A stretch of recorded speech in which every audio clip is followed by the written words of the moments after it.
Hey, I'm Scott Hall, psychic medium and channel, and today I kind of wanted to do a follow-up on a post I did about my father. I got a lot of responses, which I really appreciate. A lot of people said they felt a similar way about their parent who had passed, or maybe their parent didn't pass, but the post read sort of like this, that my father died of depression when I was age 27, and that I still feel his presence within me. And what I meant by that was not that that like his ghost is around. He is crossed over. I've talked to him quite a few times, many times, since he's crossed. So, and I met him in a lucid dream in the astral realm, I guess. I met him. That was the first time I really saw him since he had passed, like right in front of me, and that was really cool. So I wasn't talking about his ghost. He died of multiple myeloma at age 50, and I am advanced of that age, which is weird that I'm actually older than my father ever was. He was a very depressed man. He had been through some abuse. His mother was a kind of raging alcoholic, but she would rage on his older yet weaker and sickly brother, and that really he kind of shared a little bit of that with me. That was very traumatic for him. Like he felt guilty that he wasn't the one getting beaten and abused, but that was an abusive situation nonetheless, obviously, because that's just a horrible situation. So he wasn't able to work through that and remained depressed pretty much all his life. And what I was talking about in the post is that my father had such a gigantic impact, even though he appeared to be the typical I was born in the 60s, the typical 60s dad that was like hands off with the children. So you would think that my mother, who was much more a controlling person, as we say in 12 steps, she was the Al-Anon type, the person who kept everything controlled, while my dad didn't drink during the day, but he was depressed and messed up, and she had to kind of take control of everything.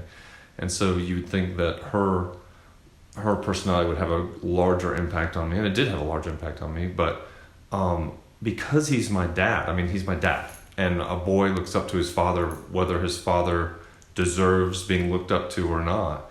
A boy just automatically says, that's my dad, and that's what I should be like. Somewhere in his little mind that just happens. And so even though he kind of like, if I think about the house I spent the most time growing up in here in Atlanta, I think of him like spending most of the time in just this one little area in the house where the bar was, really, actually, where he would have a drink at night and hang out in that area and watch Johnny Carson. And I just think of him as like, that's now that I understand energy, that was a depressed part of the house. The kitchen was a more lively, uplifting part of the house. And he spent this little time in this depressed part of the house, that he was his own little area, and didn't really say much. And he was a shy person too. I think he was shy because of what he went through, because his personality is kind of similar to mine, in many ways. So I just think that his personality wasn't developed because of what he went through.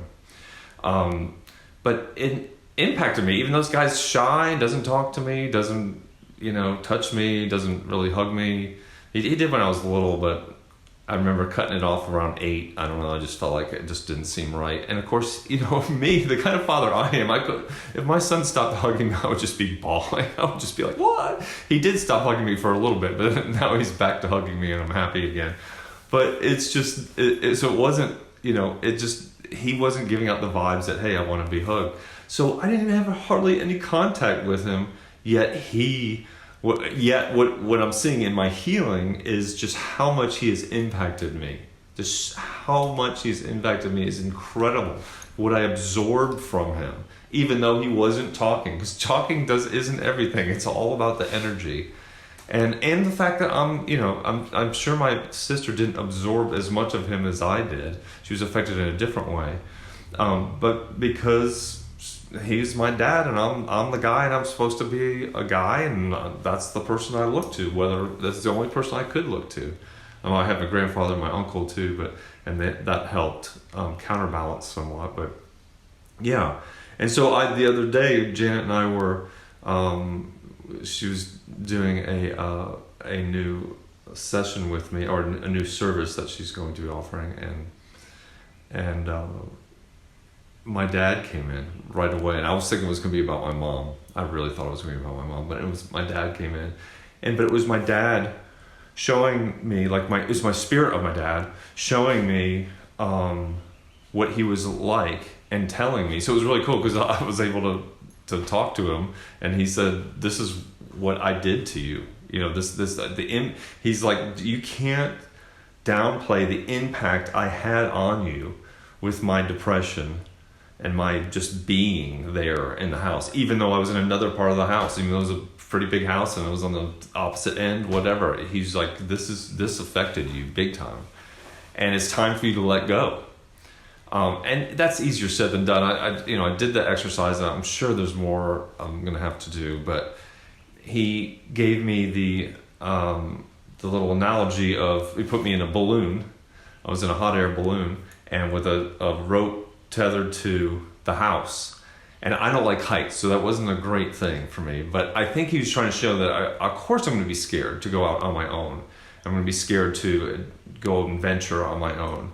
And that maybe my fear of heights has something to do with that. And he was like, you just need to cut the line and just let it float to whatever adventure was, very like adventure oriented, kind of like Chitty Chitty Bang Bang kind of thing. Like, I don't know if you've all seen that movie. I'm definitely aging myself here, but there's a hot air balloon involved at some point, and the car flies as well. And he's just saying, you're off to your adventure, and just don't look back. But acknowledge, part of it is to acknowledge, yes, he gave me that. I absorbed that unknowingly, of course. I was just a kid, but I absorbed his depression. I didn't become depressed because of him, but I absorbed all those feelings that he was having. That's one thing I said in the share in the post, that I absorbed aspects of him. That wasn't exactly accurate. I wish I'd gone back and fixed that. It wasn't really aspects of him I absorbed, but I absorbed the energy of him being depressed, and that was my go-to. So I also observed him, how he handled things. So if something wasn't so hot, he would go towards depression. He would go towards drinking. And so if something's not hot with me, I do still go towards depression. I tend that way. So it had a gigantic impact. What's next? I don't know. I want to see how much that changes me. Going through that exercise. I've done similar exercises where he's come up before, and so this is not the first time where I've understood just how strong of an impact he had on me. So I just say it's a good thing for me as a parent, because then when my son was home yesterday, he came home and I had to do work, and he wanted to sit with me and look at cars. He's into cars now. He's a teenager and driving. And I was, in the back of my head, I was like, oh, wait a second, hold on a second. The way that I react towards him is way bigger than I think it is. And the way I always react to him has already affected him. So needless to say, I made sure that I spent some time with him yesterday. I was like, I have to realize how important I am to him. And that's kind of hard, especially if you're not feeling good about yourself, even as a parent, you're not feeling good about yourself, about your job or something. And you come home and your kid asks to play with you. You may be like a little reluctant because you're feeling like, I'm not even worthy of that fun. So you got to catch yourself in that. So I did yesterday, which was good. I was in a good mood, but normally I'd be like, oh, okay, I can't talk right now. I got to do this. And I did a little bit of that, and then oh, wait, no, come over here and sit down. So it got better. But that's basically what I want to talk about, is just the impact that a parent has on you is quite tremendous, even if it appears that they did not have much interaction with you. The impact is still very large. And this goes along with what I been talking about, Mooji, the spiritual teacher that I listen to all the time, watch on YouTube. That's Mooji, and I recommend Invitation to Freedom to start off if you want to look into Mooji.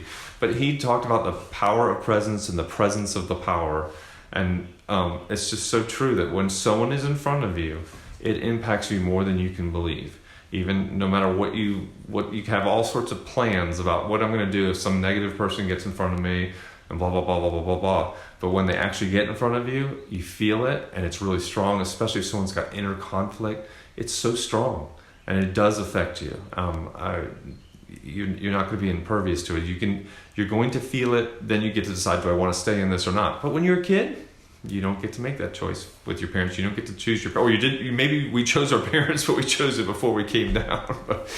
but anyway, that's basically what I wanted to talk about. I want to say that I've got if you like the way that I write in my blogs and my rawness and getting everything out there, you probably would like my music as well. And I'm playing a special brunch gig at the Pullman in Kirkwood, this restaurant in Kirkwood, this Sunday from 12 to 2:30.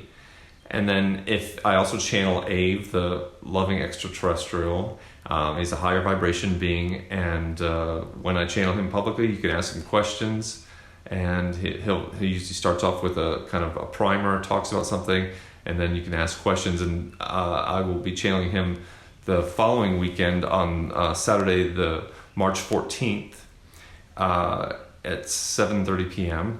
at the center at our office, and that you can go to Scott Hall Psychic on my event and look for the events page. And the topic will be true freedom of expression with the body. So he's already got me moving my body, and he had me up and walking around last time, which is a real big change for me. That was a big step up in the channeling, where I actually got out of the chair, eyes open, and walked around people. So that was really cool. It was fun. So look forward to more of that. But anyway, have a great day, and thank you for joining me. Bye.